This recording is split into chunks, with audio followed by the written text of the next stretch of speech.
Yellow onion. This is the absolute default setting of the culinary universe, sitting in your kitchen right now while you ignore it to order Uber Eats for the third time today. Most people think it's just one single variety, but that's a total myth. It's actually just a corporate market umbrella name covering dozens of different cultivars that happen to share the same dry, golden aesthetic. Grocers and traders basically grouped them together because they looked alike on the shelf and didn't cause any drama. If you actually peel one open, it has a whole emotional gradient going on. The outside layers are sharp and pungent, giving major crying in the club energy, but it shifts to become milder and sweeter toward the center. This exact gradient is why it's the undisputed GOAT for long-cooked comfort foods, stews, and roasts, holding up through heat and time without turning into bitter mush. It originally traveled west from Central Asia along ancient trade routes, carried by armies and merchants until it became the baseline kitchen option from Europe to the Americas. It is the absolute workhorse of the category, the friend who actually answers the group chat to plan the trip. White onion. This one runs in completely different social circles and is definitely sharper and more pungent than the yellow default, which makes its status as the ultimate raw topping for Mexican and Central American food seem totally backwards. But the science clears it up. Its aggressive, sharp bite actually fades faster than a viral TikTok trend. Drop a finely diced white onion into a fresh salsa, and by the time it hits the table, that hostile edge has completely mellowed out, leaving a flavor that is bright, clean, and fully present. It arrived in the Americas via European selective breeding and colonization, finding its true calling in dishes that need a crisp, clean finish without the lingering heat that stays with you for 3 business days. The flesh is noticeably whiter, the texture is incredibly crisp, and the tight, smooth outer skin sits flawlessly against the bulb. Pico de gallo, ceviche, and street tacos are its primary territories today, proving it knows how to behave perfectly in a raw mix. Red onion. This is the ultimate Instagram influencer of the veggie drawer because it looks incredibly dramatic and tastes like it actually means it, but if you try to cook it, a total catfish situation happens. The moment you apply heat, that stunning color vanishes almost completely. That deep purple-red hue comes from anthocyanin pigments, the same chemical family that makes blueberries blue, which are water-soluble and completely collapse under heat, leaving your roasted red onion looking brown, dull, and full of existential dread. If you leave it raw, however, it keeps every bit of that vivid color intact for the aesthetic, which is exactly why it gets splashed across burgers, grain bowls, and salads. Slice it thin and quick pickle it in vinegar, and the rings turn a bright neon magenta that screams main character energy. It traced its way out of Italy and the Mediterranean via European trade routes, spreading its decorative purple cross-sections into kitchens globally.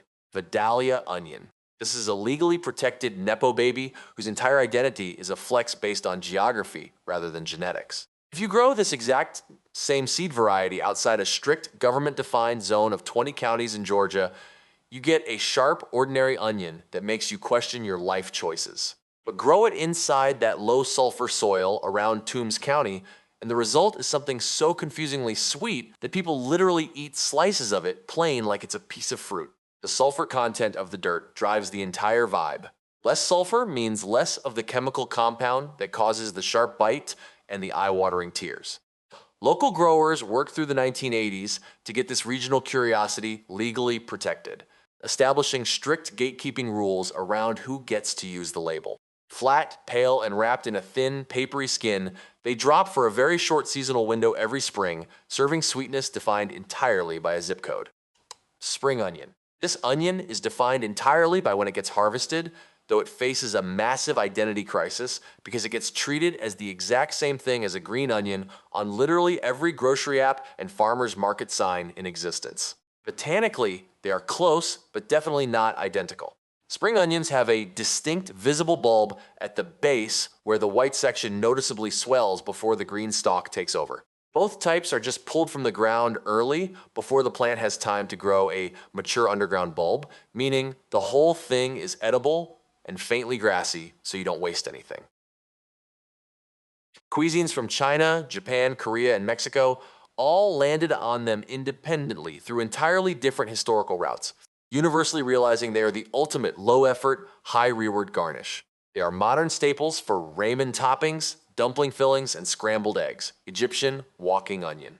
This plant earns its name by straight up refusing to stay in one place across a growing season, making it the only onion capable of escaping a bad neighbor. Instead of producing seeds at the tip of its tall stalk, it grows a cluster of tiny bulbs called top sets.